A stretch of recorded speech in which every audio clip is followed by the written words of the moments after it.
and gentlemen, Paul Farmer, welcome up to the podium. Katie.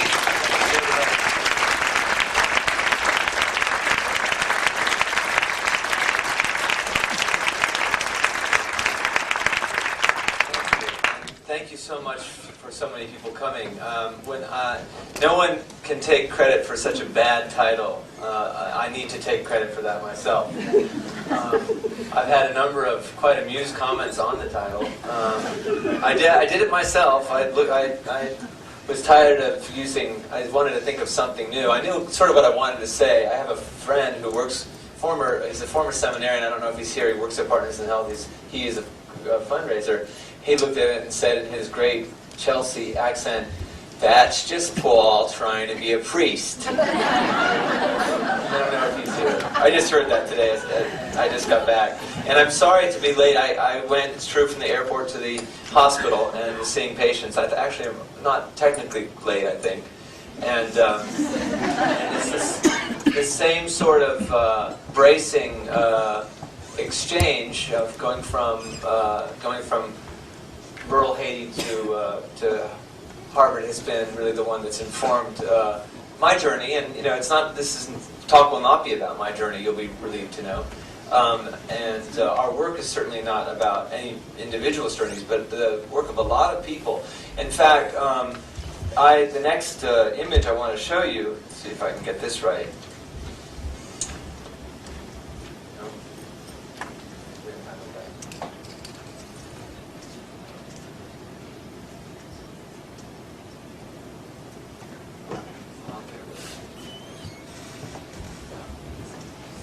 Do I have to go over there every time?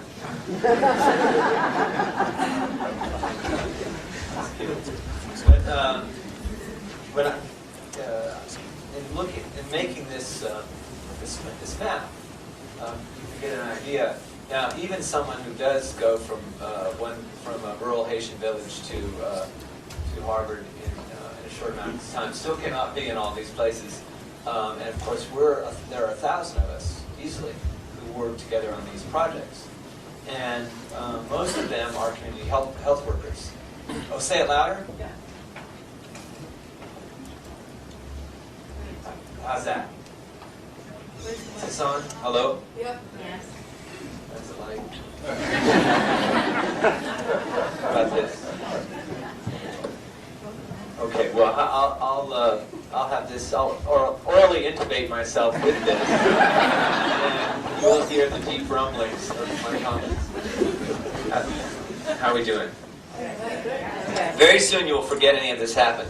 In any case, I work with 1,000 people. Most of them are community health workers, and that means they're from villages like the one that was described in that interview, which I was glad to hear. I hadn't remembered what I'd said. I certainly remember the story. The story about the 3 people dying of tuberculosis is central to our organization's experience, both in Haiti and elsewhere later, and I'll talk about really this ridiculous title, Discernment and Audition.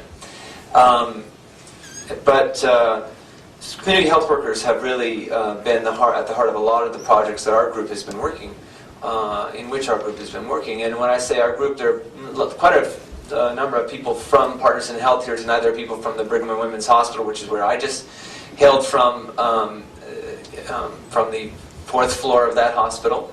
And there are people here from the medical school, and we are working with people in other parts of the university as well. But often when we say our, we mean the people who are being served in each of these places. And thought in order to give this talk, which is supposed to be about leadership, and again, if I'm going to talk about leadership, I have to start by saying that the talk is meant to say that people living in poverty are de facto experts on poverty. People living with various afflictions, the ones that I see in Haiti or here or in Peru, they are automatically, in some important sense, experts. Now, I know this has been pretty much accepted by the academic communities that, again, I'm often between a place like rural Haiti and this one. And I know that people agree in principle, But I do believe that one of the problems in leadership in setting policy is that it's really in theory or in principle or sometimes even in style to say these things, but not actually to follow through on listening. And that's why I suspect you chose to play those epiphanies, because that's what they were. Now here I'm sounding like a Catholic theologian again, sorry. But in each of the places that I'd like to talk about in terms of leadership in responding to public problems. I mean, I'm sure there are many private problems that people have, and some private problems stack up so that they become public problems. Or sometimes it's because private people are so powerful that their private problems become public ones. I mean, you can go through the long list. I've just had this jarring experience of coming from Haiti to the United States and, reading the newspapers. I actually didn't come directly from rural Haiti. I went by New York and I read the New Yorker today. And some of you will have read, I didn't read the whole thing, okay, I read Anthony Lane, his movie reviews, but I read the Seymour Hersh piece and some of the other, and I saw it in the New York Times and Miami Herald yesterday too. And we're living in this world where obviously leadership from people who might be gathered in a place like this one, in a school like this one, and particularly this school, where their opinions matter a great deal, inordinately, one might say. I mean, why, for example, would the opinion of someone who was, say, at the medical school, the School of Public Health, or the Case School, why would their opinion about tuberculosis matter more than, someone who's lost a family member to tuberculosis? And we all know that we could spend a lot of time reflecting on that, but that there are these enormous discrepancies in power and privilege that really characterize the world that we can read about in the New York Times, the New Yorker, or hear about on a radio station in Haiti, as I did just a few days ago.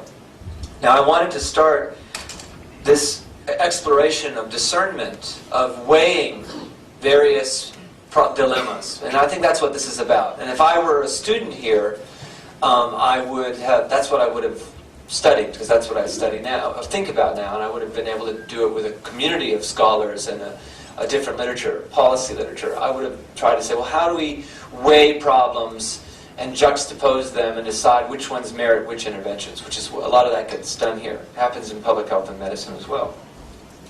And I want to take the most extreme example first. And I'm not going to spend a lot of time.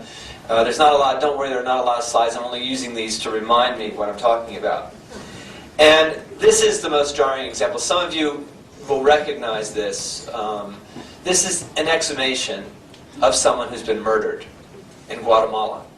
This is a Partners in Health project. And I'll tell you, if 20 years ago, when I had been starting Harvard Medical School, someone said, you will one day, after your medical training, after you've finished your internship, residency, and fellowship in infectious disease, spend time on people who are already dead, I would have laughed. I would have said, that's just not possible. I mean, I'm not going to medical school to do work with people who are already dead. Well, this is what happened. This is, again, discernment and audition. And there's got to be a better way of saying that than one of the people who made such a comment. I can see her in the back there right now, and I trust her opinion. She's right. She said, I remember what she said, because she wrote me an email in Haiti last week, and she said, why didn't you just call it learning to listen to the poor? And that's, of course, what I really should have done. Thank you, Jim. But this is an example of this question of, we went to Guatemala, and the we here, actually, I don't think the director of Partners in Health is here tonight. Don't see her. But Jody Hymanet is not here tonight. But there were a small people, from this community had been working with Guatemalan refugees in Chiapas, in Mexico. And this since the late 80s. So I was, again, a medical student at the time. I started medical school in 1984 and was in the MD PhD program, and I was still right in the middle of the thick of all this. When a man with whom we'd worked on the Mexican side of the border was, as they say in the special locution of Spanish made up for this part of the world, was disappeared. Now, I remember this event happened in 1989. And in 1989, a couple of the founders of Partners in Health are here. They'll remember this as well. We